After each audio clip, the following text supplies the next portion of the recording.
Have you ever tried taking a picture of an animal and run away? Well, this is what this game is about, really. Snapshot is about taking pictures of animals in different habitats and trying not to spook them. Right, so Snapshot is a new game coming to Kickstarter on the 28th of September by Paper Boat Games. The game is essentially a push your luck dice game, is the general mechanic of the game, and we played it at the UK Games Expo this year as a preview, and we really enjoyed it. And now we've been sent a copy to have a look at and to give you guys an early kind of preview of the game before it goes to Kickstarter. It's relatively simple games that we're not going to do a full in-depth rules run through, but I mean the game's so simple you'll probably be able to get a good gist of how the game works from this video, hopefully. Yep. So before the game starts, you obviously need to set it up. You've got the animal deck, you've got the habitats going from 2, 3 to 4 to 5. Awards that you get, and you get an assignment each. I'm just gonna take one. I will take an assignment. So assignment is like a secret sort of objective you need to do to get extra points, and it involves certain animal you need to photograph and some symbols you need to find on the cards to get. The more symbols you have, the more points you get. Yes. For example, all the cards will have various symbols associated with them. So for example, this snake, diamondback rattlesnake, is a reptile. It's fairly short-lived, it's carnivorous, and it's near the top of the food chain, but not an apex predator. So those symbols are important for your assignment cards. The symbols are going to change though slightly. They're going to be a bit more, I think, clearer in the final version, because I think some of them are quite hard to. Yeah, we should emphasize that this is all kind of preview components here. This doesn't represent the final components of the game. Yeah. So I believe we've been told the box is going to be smaller than It's going to be more like the Crew, the tiny Epic Games sort of box. Yes. Which is, it's a good size. Yeah, I think those size boxes are perfect for card games. I find the slightly bigger ones, it's a lot of empty space. So yeah. I'm glad they're going with the smaller option for that. Yeah. Right. So the idea of the game is to have the most points at the end of the game, as are many games. And the game will end once, well, it depends on the number of players, but in a 2-player game in this example, once one of us has 9 animals in front of us that we've managed to successfully take a photo of. There are 3 main ways you get points. So the cards themselves are worth points. So this green tree python is worth 3 points, rattlesnake's worth 3 points, but the guanaco, which looks a bit like a llama, is worth 2 points. The other way you can get points is from collecting these reward tokens, which are rewarded when you've got 3 animals from that habitat type. So the rainforest is one of the hardest habitat types. Once you've got 3 animals from there, you get this 9-point token. Then the next person to get it would only get a 5-point token. So the points descend in value if you're late to the party and getting the animals from that habitat. You can also get 10 points or lower, depends on when you get it, for having one of each animals. Yeah, 1 from each habitat is worth 10 points for first person. So that's what you're trying to do. And the third way of getting points? Oh. The assignment. Yes, the assignment is your third way of getting points. And as we explained earlier, that will give you points for collecting either one of 2 animals. There are 2 animals you're trying to get. If you see that animal you really want to get that, because that will give you. But you only need 1. You don't need both. You only need 1 of them, and it's only 5 points. It's not like a massive point amount for getting it. But more importantly is, as we mentioned earlier, the different symbols you're trying to collect. So those animals with those symbols are more important to you.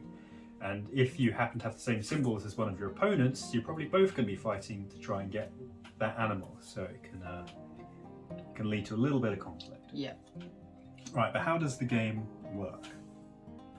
Well, you start off with drawing a card, which will reveal a new animal, and it will also show you the habitats. They're color coded to the 4 different habitats.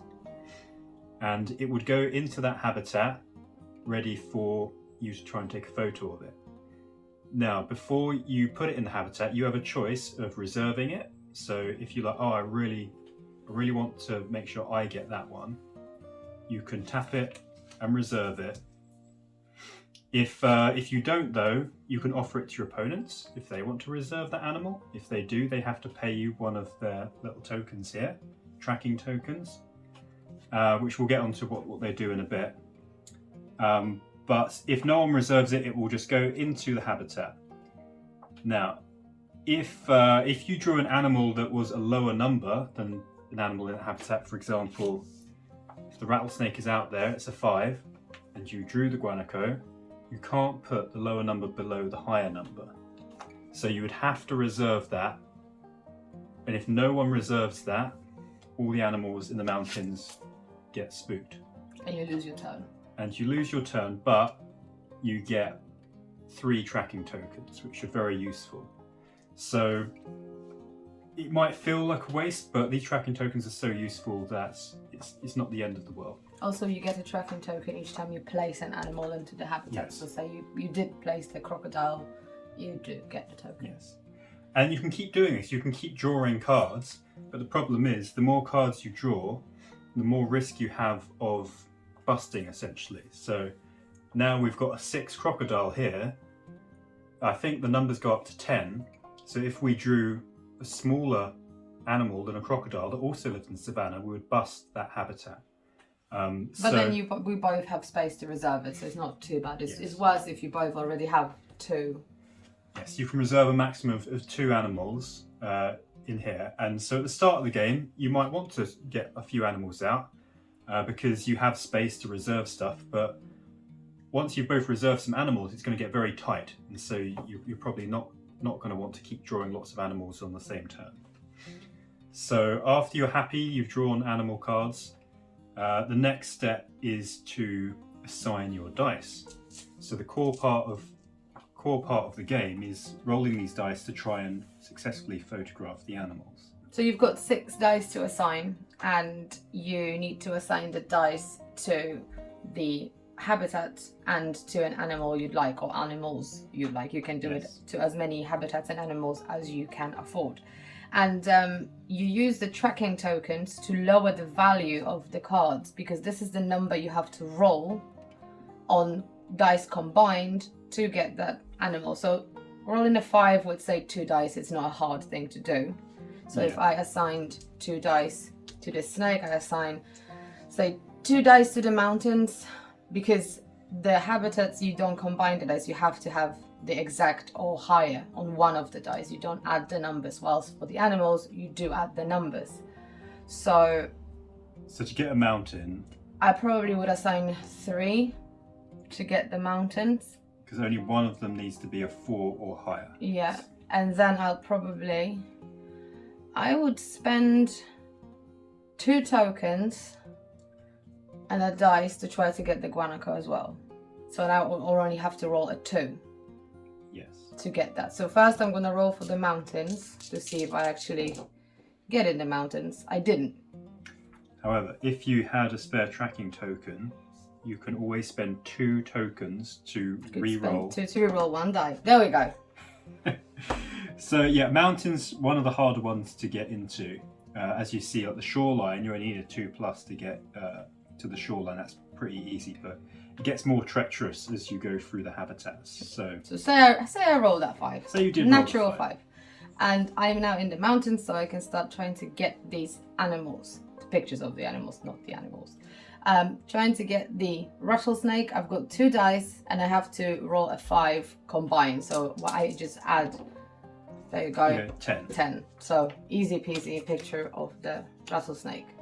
Now I'm trying to get a 2 because I've spent the 2 tokens to lower that number to a 2, a 6. Why didn't I roll that before when I was trying to get a higher one? And I get the guanaco. And now these are in my collection of pictures. Yeah, so that's pretty much the gist of the game. So you go through that. You're on your turn. You're adding new cards. You have the opportunity to reserve them first if it's something you really want. Maybe you want to reserve it. but bearing in mind you've only got 2 spaces to reserve, and if not, they're going out here. And then the problem being that once you've got a few animals out here, the chances of you busting, i.e. drawing an animal that's lower than an animal already out there, becomes higher and higher. So it's kind of like push your luck, knowing when to stop drawing animal cards. And then again, when assigning the dice, it's pushing your luck. How many dice do I want to put on this animal? This Nile crocodile needs a 6. I mean, 2 dice could fairly easily get a 6, but maybe you're a bit risk adverse. Maybe you just want to put 3 dice on to make absolutely sure you get that crocodile. Maybe you're trying to collect apex predators that are reptiles, in which case you really want that Nile crocodile, so you want to make sure you don't fail. And you're going to Savannah, so you only need the 3+, maybe I'll risk 2 dice. I know I've got 2 tokens to re-roll if I need to. And so the whole game is all kind of push your luck, and we really enjoyed it when we played at the Expo. We've played it with 4 players at the Expo. Yes. And I found that for 4 players it works much better than for 2. Yeah, I think there's a bit more. I'll be just showing the animals as we talk. Yes. There's because you have the opportunity to reserve cards on other people's go if they don't want to reserve them. It has, with more players, you get more opportunities to have those kind of interactions. And also, I feel like for 2 players it's really short, because look, in my first 10 I already have 2 cards. Yeah, the box says 15 to 45 minutes. 45 minutes sounds a bit long to me. I mean, I think it took maybe that long the first time we played at the Expo, with explanation of the rules to everybody and with the players having a chat, because that's a game that you can, have a chat and not really pay attention that much to what's going on, because it's not a high sort of... I mean, yeah, you do need to see what people are drawing, because you might want that animal, you might want to reserve it. But it's a chill game. It's not a game that you have to be constantly. It's not a game that's going to hurt your brain. Yeah. But it's kind of those difficult decisions in terms of, do I keep going or do I play it safe? It's those kind of like how risk adverse you're going to be in the game. And I mean, for a game where you're taking photos of animals, they've got a fantastic selection of photographs of animals for the cards. Really nice, dynamic, very nice mix of colours and like poses on the different animals. Very, very interesting photos of all the animals, which you would expect in a game about photographing animals, that you would have good photos of the animals. So every card is different. You've got all this artwork, all these different animals, and I think this would be a great game to... It's a family game. Yeah, you could play this with anyone who even has a passing interest in playing games, especially if they're really into animals. Like, this is a no-brainer. They would love to. And I sort of say that it's a language independent game, because you don't need to read the names of the animals, as long as you can read and you see they're the same. You don't need to know what it means. No, I think it is fairly language dependent. As long as one person knows the rules, they could play this game with people who don't speak English, and it would work absolutely fine as well. So yeah, we really enjoyed this one, and we're looking forward to getting a copy of this game once the Kickstarter completes, and hope you guys will check it out. So when is that? You can play it digitally on the website. I'll leave the link below for that. You can have a go at it if you like playing games digitally. Some people don't, but you can sort of try if that's something for you. So yeah, 28th of September is the Kickstarter. Keep an eye out for that. And that is Snapshot by Paperboat Games.